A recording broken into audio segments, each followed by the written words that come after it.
80 शब्द प्रति minute dictation start.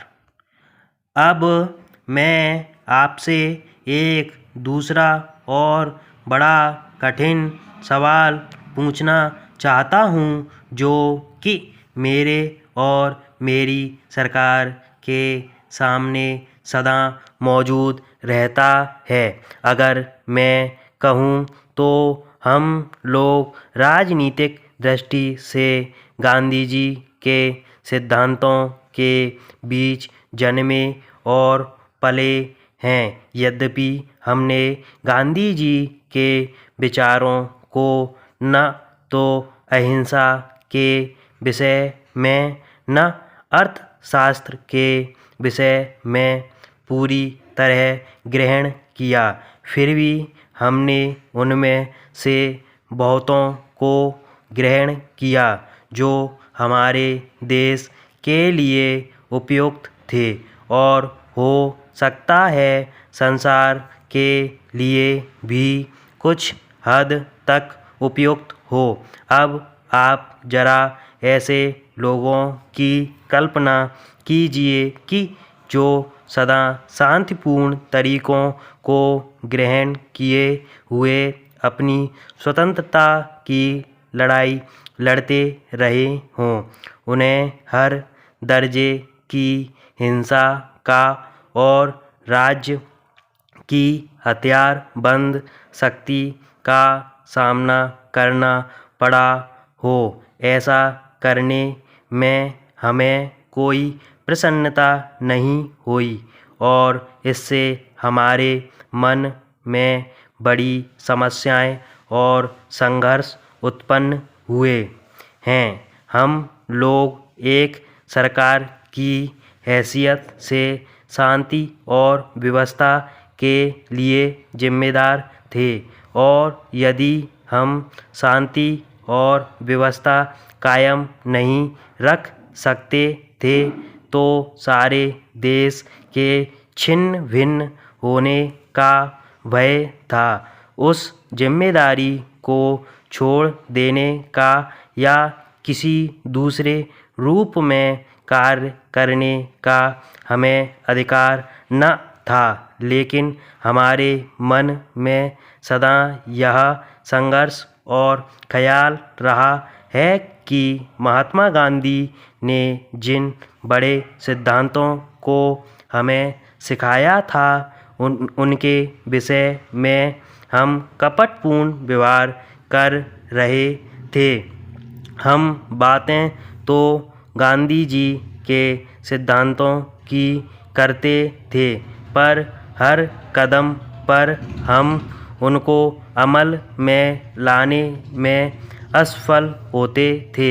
यह कष्टकर परिस्थिति थी, परंतु देश में उस समय जो वस्तु स्थिति थी उसे देखते हुए हमें एक विशेष प्रकार से कार्य तो करना ही था। मैं नहीं कह सकता कि हमने इससे भिन्न कार्य किया होता तो वह अच्छा होता। हम लोगों ने अपनी बुद्धि के अनुसार काम किया और किसी समय भी महात्मा गांधी के संदेश की यथार्थता या सत्य से इनकार न करते हुए हमने वह किया जिसे कि हम अत्यंत आवश्यक समझते थे। अब जो प्रश्न बार बार अपने विविध रूपों में हमारे सामने आता है वह यह है कि हम एक व्यापक रूप में नागरिक स्वतंत्रता के लिए प्रतिज्ञाबद्ध हैं। जब तक कि नागरिक स्वतंत्रता का खूब विस्तार न हो, देश में असली स्वतंत्रता नहीं हो सकती। Full stop, paragraph change. मैं एक और बात की ओर आपका ध्यान दिलाना चाहता हूँ। यह सभा बहुत उचित रूप से इस विषय में सतर्क है कि हमारी शासन संबंधी सेवाओं के विकास में अपव्यय को रोका जाए। एक समिति बैठाई जा चुकी है तथा अन्य समितियों भी हैं जो इस विषय पर विचार कर रही हैं। इस बात को ध्यान में रखिए कि भारत सरकार को जो कि 15 अगस्त 1947 से कार्य कर रही है, अब तक की किसी भी भारत सरकार की अपेक्षा अधिक समस्याओं का सामना करना पड़ रहा है। एक तो पहले ही सरकारें सामाजिक ध्येय को जो उनके सामने होता था अपना मुख्य कार्य या उतने ही महत्व का कार्य नहीं समझती थी। Full stop. जितना कि हमें समझना चाहिए। दूसरे यहाँ वैदेशिक मामलों का क्षेत्र ले लीजिए जिसके बारे में मैं बोल रहा हूँ। Full stop. उस समय कोई वैदेशिक मामले नहीं थे।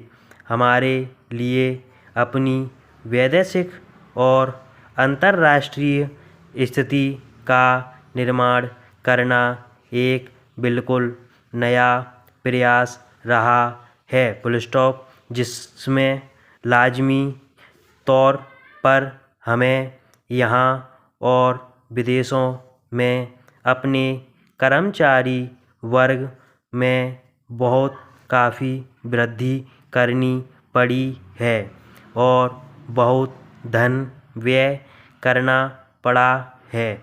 यह हो सकता है कि कुछ बचत की जा सकती हो, उस पर विचार करना पड़ेगा और उसे देखना होगा।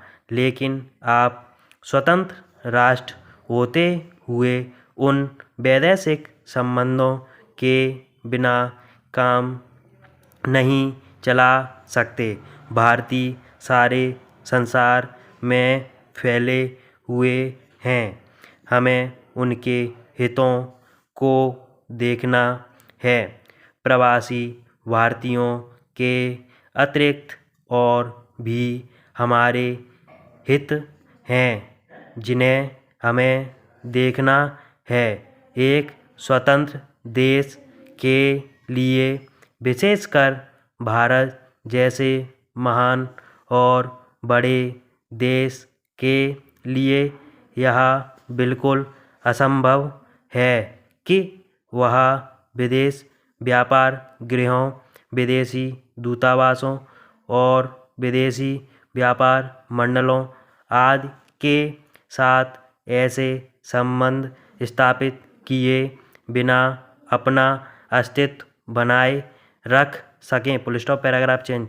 मैं इसकी चर्चा इसलिए करता हूँ कि अक्सर इसकी आलोचना होती है कि हमारे दूतावास सारी दुनिया में फैले हुए हैं और कभी-कभी मुझसे कहा जाता है कि मुझे एक तरह की सनक हो गई है और यह कि मैं भारत की मुसीबतों को भूल जाता हूँ और मैं उन पर ध्यान नहीं देता और मैं सिर्फ राजदूतों को बाहर भेजने की बात सोचता रहता हूँ।